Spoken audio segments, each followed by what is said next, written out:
Hello, classmates. Andito ako para ipakita sa inyo yung talent ko. Sana magustuhan niyo. Nagsulat ako ng poem. Love poem siya. Idededicate ko to sa lahat ng in-love. Yung poem na sinasabi ko sa inyo. Sisimulan ko na.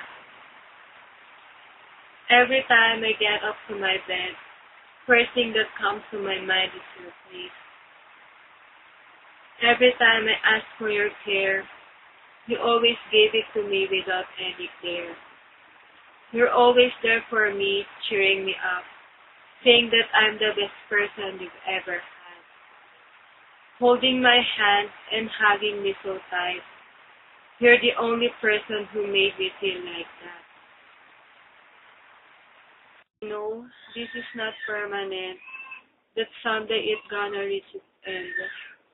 But I promise to love you for the rest of my life, for this is the only thing I know that lasts.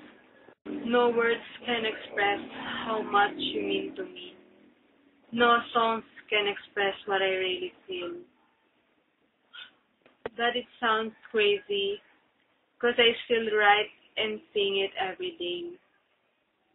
Just to let you know that loving you just made things seem so perfect. Natapos na. Sana nagustuhan nyo. Maikli lang siya kasi first time ko lang gumawa nung pang love poems. Kasi karamihan ng ginagawa ko mga inspirational poems. Sana nagustuhan nyo kahit papano yung talent ko. Kahit hindi ko man nagawang sumayaw, kumanta sa harapan nyo.